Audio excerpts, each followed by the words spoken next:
Nous recevons 3 types de patients ici sur l'hôpital de jour. Il y a des patients qui viennent pour des maladies neurodégénératives, ça c'est le classique de la gériatrie.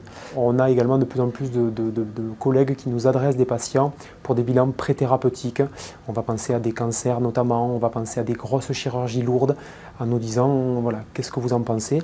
Et donc on réalise des bilans complets, physiques, psychiques, moral, motivation. Il y a un bilan social également qui est réalisé.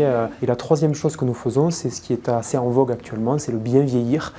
C'est l'hospitalisation de fragilité. On fait en fait le dépistage des potentielles pathologies et déficits de capacité intrinsèque, on appelle ça en gériatrie, qui font défaut chez nos patients âgés et qui, on le sait maintenant, via de nombreuses études, on peut inverser la tendance en dépistant et en prenant en charge ces patients-là.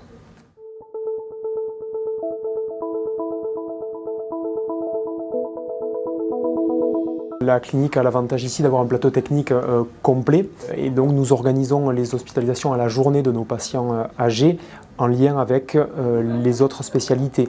Donc nous avons accès potentiellement à des kinésithérapeutes s'il y a besoin. C'est souvent le cas dans nos bilans de gériatrie.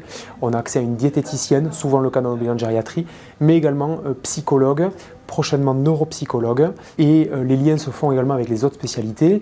On a souvent besoin, dans le cadre de nos maladies neurodégénératives, de bilans radiographiques. On pense à des scanners ou à des IRM. Et je ne vais pas dire qu'on les a dans la journée, mais on arrive à les avoir assez facilement via nos collègues radiologues. C'est vraiment une pluridisciplinarité, c'est majeur et du coup facile de travailler dans ces conditions-là.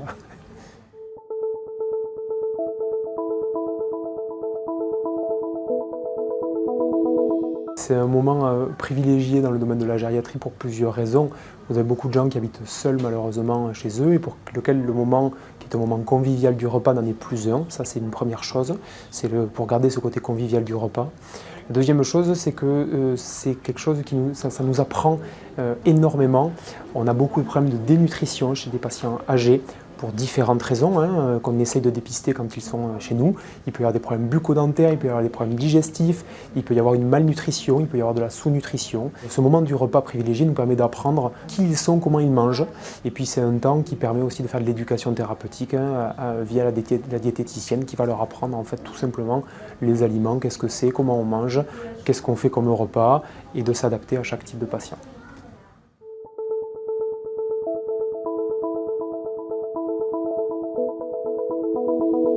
L'intérêt, il est majeur de travailler avec une infirmière de pratique avancée en gériatrie. Vous savez, on a une prise en charge qui est globale de nos patients âgés, c'est-à-dire qu'on fait le physique, le psychique et le moral. Ces infirmières de pratique avancée formées à la gériatrie sont capables de justement réaliser l'ensemble de ces évaluations et elle est capable même de prescription. S'il n'y a pas de modification de traitement à faire, elle peut reconduire un traitement. Donc ça fait gagner un temps incommensurable pour les médecins et on fait les synthèses ensemble de ces patients-là. Donc c'est majeur et ça va être amené à se développer bien au-delà de la gériatrie à mon avis.